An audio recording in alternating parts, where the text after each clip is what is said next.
За та бүхэндээ өнөөдрийн мэндийг хүргэе. Тэгэхээр онцгой байдлын үед одоо хүүхдийнхээ сэтгэл зүйг хэрхэн дэмжих вэ гэдэг талаар бид бүхэн энэ удаагийнхаа зөвлөмжийг хүргэж байна. COVID-19-ийн халдварын үед бол одоо хүүхэд болон насан туршид бүгдэнд нь муу ялгаа байхгүй. Эдгээр шинж тэмдгүүд үүсэж байгаа. Тэгэхээр маш их хэмжээгээр стрессдэх, айх, сэтгэл түгших, сэтгэл готрал, уур бухимдал, өөртөө итгэлгүй байдал бол энэ хүүхэд болон өсвөр насныханд бол за мөн насан туршид бас тохиолдож байгаа. За энэ үед бол одоо хүүхдэд бид бүхэн ямар дэмжлэг үзүүлэх вэ гэдэг тал дээр бол эхлээд бол хүүхдээ маш сайн сонсож тэдний одоо яг хүсэл мөрөөдөл сэтгэл зүрхэн нь яг ямар хуу байна тийм ээ, ямар стресс байна, ямар айдас байна гэдэг талаар нь бол хүүхдтэйгээ элен далангуй сайн ярилцах хэрэгтэй. За үүний дараа болохоор хүүхдийн айдас сэтгэл түгшилтээс одоо ямар одоо хэмжээтэй байна гэдгийг бол бүгдээрээ тодорхойлох нь илүү зүйтэй болов.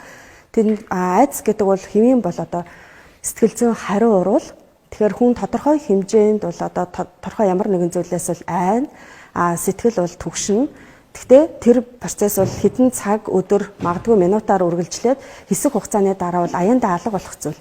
Тэгтэл энэ байдал бол удаан хугацаанд тогтвортой үргэлжлээд стресс, сэтгэл түгшилт бол арилахгүй байх юм бол үүн дээр бол та бүхэн бол мэргэжлийн хүмүүсээс зөвлөгөө бол авч болно. За тэгвэл эхний удаадаа хүүхдээ бол яг энэ айцыг яаж хамгийн одоо хор хөнөөл багтаагаар эргээр одоо даван туулах вэ гэдэг тал дээр бол хүүхдүүдтэйгээ ярилцаад доорх байдлаар хэдүүлээ ажиллаад үзье.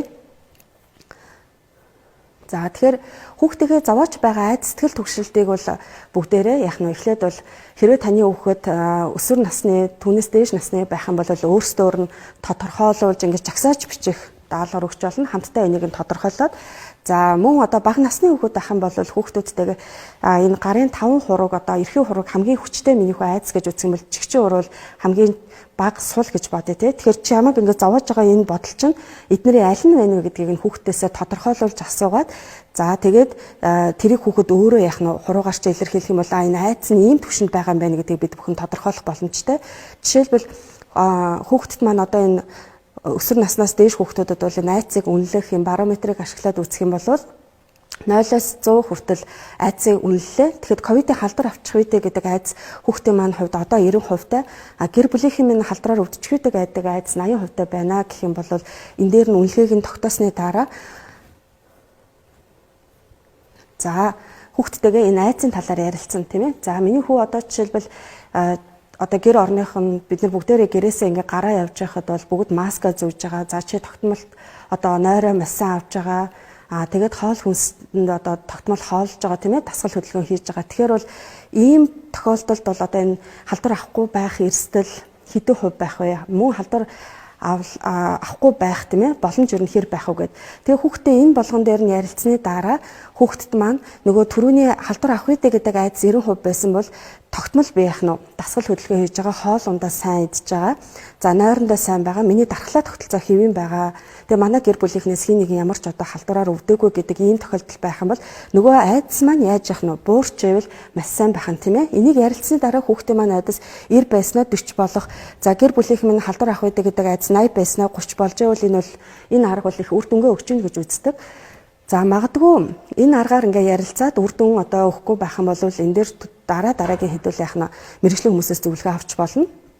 За хүүхдийн айдас сэтгэл түгшилтийг бол намжаахын тулд бол гэр бүлийнхэн маш сайн оролцох чухал байдаг. Тэгэхээр хүүхдийн айцыг за чи энд айгаад байх зүйл байхгүй, энд бол одоо санаа зовхгүй гэж бас хитрхээ яах нь өнгөц байдлаар хандаж болохгүй. Тэгэхээр яг тэр айц юу зовоож ийн гэдгийг илүү сайн тодорхойлоод за энэ хугацаанд бол хүүхдүүд бол одоо гэрээр тийм ээ теле хичээл, онлайн хичээл үзээ сууж агаад нийгмийн одоо харилцаанаас тусгаарлаж байгаа, найз нөхдөдөө харилцахгүй байгаа. Тэгэхээр ийм байдлыг нь одоо үнэлээд хичээлдээ идэвхтэй оролцоод тогтмол даалгавраа одоо анхааралтай хийж байгаа гэдг нь бол хүүхдүүдэд маш сайн урамшуулж өгөх хэрэгтэй байгаа эцэгчүүд.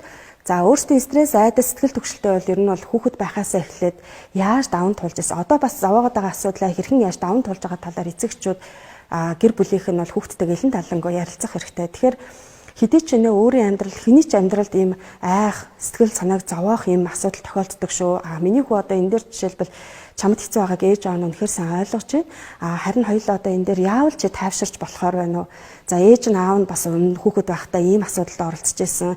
Ийм асуудлыг найз нөхдөөхөө дэмжлэгтэйгээр ээж аавынхаа дэмжлэгтэйгээр энийг даван туулж исэн гэдэг өөрийнхөө амьдралд тохиолж исэн туршлагуудаа хүүхдтэйгээ хэдийсэн ярилцсан төдий чинээ хүүхэд бол яах нь энэ асуудалд энэ зөвхөн намайг зовоогоод байгаа асуудал биш юм байна. Айдас сэтгэл түгшилт гэдэг бол насанд хүрсэн хүмүүс ч гэсэн тодорхой хэмжээгээр үүсдэг юм байна. Ээж аав маань ч гэсэн ийм асуудалд орж исэн байна гэдгийг ойлгоход би ганцаараа биш гэдэг мэдрэмж яах нь хүүхдүүдэд маань бол төрдөг. За тэгээд дараа нь хүүхдүүдтэйгээ одоо ирээдүйд юу болох вэ гэдэг асуудал бол хүүхдүүдийн хувьд бол маш их хэмжээгээр сэтгэлийг түгшээдэг учраас энэ тал дээр нь бас нээлттэй сайн ярилцах хэрэгтэй тийм ээ. Зүгээр санаа зовох хэрэггүй гэж бас хитрхи хүүхдүүдтэйгээ одоо тэр зовоож байгаа асуудлыг нь үнэлэхгүй тэрийг нь одоо тодорхой нөхцөл байдлаар ингээд тухайн нөхцөл байдалд юм зохисгүй ингээ харилцах биш. Харин ч одоо энэ байдал бол хэсэг хугацааны дараа одоо ингээ вакцинд хамрагдсны дараа хүмүүсийн өвчлөл бол буурна. Мэдээж гэрээсээ гараад явахдаа бол бид нар ингээ маска сайн зүүж байгаа, хүн хоорондынхаа зайг барьж байгаа. Тийм учраас бол одоо тодорхой хэмжээний өвчлийн давтамж ингээ цөөрөд ирнэ гэдэг ийм шинжлэх ухааны талаар хүүхдүүдтэйгээ илэн далангуй ярилцах юм бол хүүхдүүд л ийм санаа зовох айдас бол багасаад их боломжтой байдаг. За энэ үед бол хүүхдүүдэд тодорхой тогтмол цагт бол эцэг эхчүүдэд бид бол унтуулж бүр хэвших хэрэгтэй. Магадгүй та гэр бүлийнхээ өөрсдийнхөө дөрөнд тийм ээ. За 10 цагаас мөн 10 цаг 30 минутаас бол хэтрэхгүй унтна шүү. Хүүхэд ерөнхийдөө орой одоо 11 цагаас хойш унтах юм бол хүүхдүүдэд даан ялангуяа бага насны хүүхдүүдэд өсөлтийн даавар бол ялгарах хугацаа нь хожимдоод энэс болоод хүүхдийн өсөлт бие физиологийн хувьд бол яах нь хэрэгцээтэй одоо зүйлээ авч чадахгүй энэс болоод бодис солилцоонд хямрал гарч ирдэг. Энтэй холбоотой хүүхдүүдийн одоо анхаарал дутмагшил, танин мэдхүйд өөрчлөлт орж ирэх үе тэнгийнхнээс өсөлт хөгжлийн хувьд бол юм хоцрогдолтой байх юм сөрөг үр дагаврууд гардаг учраас хүүхдүүдийнхээ унталтан дээр эцэгчүүд манд сайн анхаарлаа хандуулаарай.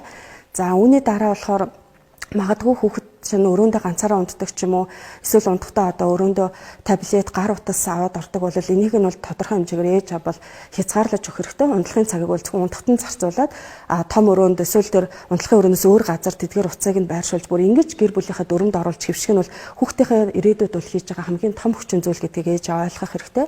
За дараа нь бол одоо хэдийгээр ингээд сургууль цэцэрлэгийн төр хаагдсантай холбоотой хүүхдүүдтэй бид бүхэн бол тодорхой хэмжээгээр урд нь бол цаг гаргахад бас хангалттай байдаг байсан.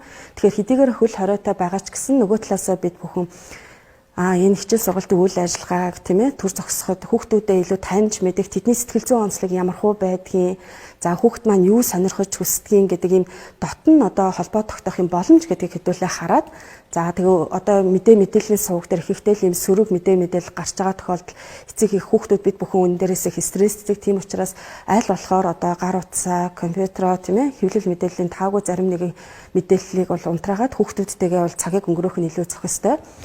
Тэгээд хүүхэд тус бүр бол өөр ингэсэн онцлогтой жишээлбэл та 3 хүүхэдтэй байлаа гэж бодоход бага насны, дунд насны, өснөр насны хүүхэд болгон өөр ингэсэн сэтгэл зүйн онцлогтой байдаг учраас тэр бүх хүүхдүүдтэй өөрсөнд нь тааруулсан тийм ээ ярилцлагуудыг өөр нь хийж хэвших юм бол хүүхдүүдийн энийг явандаа ээж аавынхаа яах нь өдөр болгон энэ цагийг бол хүсэн хүлээдэг болчдөг. За одоо жишээлбэл өнөөдөр ээж ажилласаа ирээд аав ажилласаа ирснийхаа дараа натаа ерөнхийдөө энэ сэдвийн талаар ярина. Эсвэл аав ээжигээ ирэхэд би энэ сэдвийн талаар ярина гэдэг ийм мэдрэмжтэй болдог нь хүүхдэд өөрийгөө нээх бас боломж шүү гэдгийг ээж аав маань анхаараарай. За тэгээ хүүхэд болгоны нас болгоны үе шат бол өөр. Хэдий ч нэ таны хүүхэд бага насны хүүхэд байх юм бол тэр хүүхэлдэйн киноны үздэг, киног нь тодорхой хугацаанд хамт үзэх, ном хамт унших тийм ээ. За тэр дуун дээр нь одоо хамтдаа бүжиглэх юм уу эсвэл одоо өсвөр насныхаа хүүхэдтэй бол ямар хөгжим сонирхдгийг за тэгээд одоо өөрийнх нь шүтдэг алдартай хүмүүсийн тухай ангийнх нь мөн өөрийнх нь нийлдэг үерхдэг найз нөхдийн талаар бол ярилцаж үзэл бодлос хүсэл сонирхлыг нь бол хамтдаа бол ярилцах нь илүү зохистой байгаа. За мөн тэдний одоо ямар зан аршин ээж аав нь тийм ээ өөр хүүхдээсээ ямар зан аршин хүлээдгээ бол бас хүүхдүүдтэй гэлэн далангуу сайн ярилцаад энэ хугацаанд ойлголцоод авах юм бол энэ бол маш том боломж байгаа. Жишээлбэл орой одоо унтахдаа миний хүү шүдээ бол тогтмол угаацсан байх хэрэгтэй. За тэгээд унтахаас өмнө тоглоомнуудаа хураацсан байвал ээж аав нь бол энэ л одоо таатай байна. Бас бид нарт энэ зүгээр энэ чи өөрийнхөө энэ тийм ээ одоо өөртөө хариалагддаг зүйлүүдээ ингээ хийгээд төвшчүүлгээд тэгэхээр нөгөө хүүхэд бол тодорхой за би ер нь бол орой унтахтаа тоглоомоо хураачаад унтна эсвэл өглөө босч ирээд би орой хураачаа нусаа уучна гэдэг ийм амьдралын тогтсон ийм хөвшлүүдийг хүүхдээ өөрийнхөө хүсэж байгааг зөвөр илэрхийлээд ойлгуулчих юм бол хүүхэд энэ дээр дадал болоод суухад бол маш эерэг үр дүнтэй байдаг. За хүүхдтэйгээ аль болохоор ингэж уурлаж хашгирч тийм ээ загнахгүй аль болохоор хөөж айл хувцас угаад орхиоч айл шүдэ угаад орхиоч гэхээр за миний хүүхдүүд одоо бидний унтах цаг боллоо хэдүүлээ шүдэ угаа за одоо хувцас хураагаад авчвал их зүгээр байх гэдэг ч юм уу юм дуу хоолойны өнгөө бас бид бүхэн их аятайхан тийм ээ хүүхдэд ийм сэтгэл зүйн таатай байдлаар ингээ харилцах юм бол энэ бол хийж болох хамгийн том алхмуудын нэг байгаа. За тэгээ ер нь бол үгээ яаж хэлэхээс шалтгаалаад бид бүхний тэр хүүхдийн маань хүлээж авах сэтгэл зүйн онцлог өөр өөр байдаг. Тэгэхээр хүүхдийнхээ одоо нэрийг нь дуудаад анхаарлаа хандуулсныхан дараа өөрийнхөө юу хүсэж байгааг бол бүр илэн далангуу ярилцах юм бол зохимжтой. За тэгээ мөн бас хүүхэд болгон бидний одоо яг тех ёстой ингэх ёстой гэдэг үйлдэлийг бол дагдаг тохиолдолж байна, бас тэхгүй тохиолдолж байна. Тэгэхээр ажлаа тараад ирсэн ч юм уу эсвэл та хүүхдийнхээ өрөөнд ороход нөгөө урд нь замбраагүй байжээс өөрөө чинь гой цэвэрхэн болцсон байх юм бол та хүүхдтэй тийм ээ ямар гоё цэвэрлсэн бэ миний хүү сайн байж тэгээд ямар нэгэн тэр таны нүднээс далдуур өөрийнхөө санаачлагаар хийсэн зүйлийг нь бас сайн урамшуулж дэмжих хэрэгтэй байдаг. За ээж аав нь бол өөрийг нь ингээ асарч анхаарал тавьдаг юм байна гэдгийг бол хүүхэд энэ хандлагаас бол суралцдаг эерэг нөлөөтэй байгаа. Мөн бас хүүхэд бол дандаа бидний хэлснээр бүх юмд одоо зааварчилгааны дагуу гүйцэтгэнэ гэж бол энэ амьдралд хизээч байхгүй. Тэгэхээр бид бүхэн юун дээр анхааралтай байх вэ гэхээр за одоо жишээлбэл одоо намайг ажиллаа хийж байгаа те хүүхэд маань надаас ингээд юм асуух ч юм уу байх юм бол за миний хүү хүлээж байгаа ээж нь одоо яг чухал юм бичиж байгаа учраас одоо 5 10 минутын дараа энийгээ дуусгасны дараа би чиний яг одоо яг ярьж байгаа зүйл дээр анхаарлаа хандуулмаар энэ чи надад 5 10 минутыг өгч гэдэг ч юм уу тийм ээ иймэрхүү байдлыг үүсгэж эхлэх юм бол за ээж ажиллаа дуусгасны дараа надад харилцах юм байна гэдэг ойлголттой болж төлөвшөхөд таатай байдаг. За мөн одоо энэ үед бол өсвөр насны хүүхдүүд бол одоо гэр бүлийнхэнтэйгээ ээж автайгаа цагийг өнгөрөөхөөс илүүтэй найз нөхдөдөө харилцах хамтдаа байх тийм маш их хүсэлтэй тэр угаасаа энэ насных нь онцлог байдаг. Тэгэхээр энэ ковидын нөхцөл байдалд бол хүүхдээ аль болохоор одоо бид нэр тусгаарлалт гэрийн хорой зэрэг байгаа учраас онлайнаар тодорхой хэмжээнд найзуудтайгаа ярилцах сэтгэл зүйгээ хуваалцах тийм сэтгэл санаагаа ойлголцох ийм дэмжлэгийг бол ээж аваа бас зөв зөвхөстойгоор шийдэж өгөх нь зүйтэй. Гэхдээ мэдээж энэ дээр бол цагийн хязгаарлалт тавьж өгөх нь бол эцэг бидний бас үүрэг байгаа шүү. Мөн одоо өөртөө болон хүүхдтэй бол юм хамтдаа цагийн хуваарийг гаргах. За тэгэхээр хүн болгонд өөрийн гэсэн хувийн орон зай хэрэгтэй. Тэгэхээр хичээл ажиллаа хийх цагаа нэг одоо тодорхой хугацаанд тавьсан бол бусад одоо хичээлээс гадуурх тийм ээ гэр бүлээрээ хамтдаа цагаа өнгөрөөх. За өөрөөсөө одоо орон зайд байх тийм цагаа хамтдаа ингээд зохицуулчих юм бол энэ нь бол гэр бүлийн харилцаанд бас эерэг урамсгалыг бүрдүүлдэг. Мөн одоо орой бүр тухайн одоо өдрийн талаар юу хийсэн, юу сурсан, цагийг яаж өнгөрөөсөн талаар хүүхдтэйгээ илэн далангуй ярилцаж за мөн тэгээд эерэг одоо зүйлийг нь бол ингээд магтаж урамшуулах тийм ээ сануулах ийм байдлыг гаргах хэрэгтэй. За тэгээд бас нэг зүйл нь чухал нь юу гэхээр ээж аав бид нар хүн ер нь аливаа нэгэн зүйлд өөр өөрийгөө урамшуулж бас энэс эерэг сэтгэлдлийг бол өөртөө үүсгэж сурах хэрэгтэй. Тэгэхээр өнөөдөр би хэдий ч нэ ажилдаа байсан ч гэсэн хүүхдтэй тодорхой хэмжээнд цаг гаргаж чадсан шүү, хүүхдүүдтэйгээ ярилцсан шүү гэдэг ийм урмын одоо мэдрэмжийг өөртөө бас төрүүлж чадсан маргааш үйлдэлээ хийх гэж яах нэг эерэг дадал болдог учраас энэ дээр өөрийгөө бас урамшуулж агаарэ. За мөн одоо хүүхдтэй ууралж хашгирмаар байвал тухайн нөхцөл байдлаас түр одоо яах нь холдох хэрэгтэй байгаа. Тэгэхээр хүн болгонд өөрийн гэсэн тайвширдаг аргууд байдаг. Тэгэхээр юуны төрөнд уур гэдэг бол нэг ингээд үүсэх юм бол одоо нэг талаасаа харах юм бол хэвийн сэтгэл хөдлөл юм шиг боловч сөрөг сэтгэл хөдлөл тийм ээ. Тэгэхээр яагаад уур үүсдэг вэ гэхээр хүний анхдагч хэрэгцээ хангагдаагүйгээс уур бухимдал төрдөг учраас аль болохоор тэр уур үүсгээд байгаа шалтгааныг бол тодорхойлж сурах хэрэгтэй. За тэгээ өөртөө болохоор би уурлаад эхэлсэн үедээ хин нэг гэмтээхгүй ямар нэгэн эд зүйлд одоо уураа гарахгүй гэж өөртөө амлаж сурах хэрэгтэй. За тэгээ өөрийнхөө тайвширдаг ямар нэгэн аргыг бол хэрэглэн жишээлбэл тухайн нөхцөл байдлаас холдох ч юм уу эсвэл амьсгалын дасгал хийх, арга хүртэл тоолох гэх мэт эдгээр аргыг хэрэглэснийхаа дараа тайвшираад дахиад хүүхдтэйгээ ярилцах боломжийг бол өөртөө болон хүүхдтэй олгож сурах хэрэгтэй. Мөн одоо гэр бүлээрээ тийм ээ өөр өөрийн гэсэн таарсан энгийн ажил хийдэг тийм дэглэмтэй болох хэрэгтэй. Насанд нь тохирсон ажлыг ч гэсэн одооноос хүүхдүүдтэйгээ хийлгэж бол хөвшүүлэх. Хариуцлага хэрвээ одоо тодорхой хэмжээгээр та хүүхдтэй хүлээлгэж байгаа бол энийг нь бол заавал энэ дээр тууштай бас байх хэрэгтэй. Жишээлбэл одоо гар утас компьютерийг хэрэглээ энэ үед бол их хэсэж байгаа.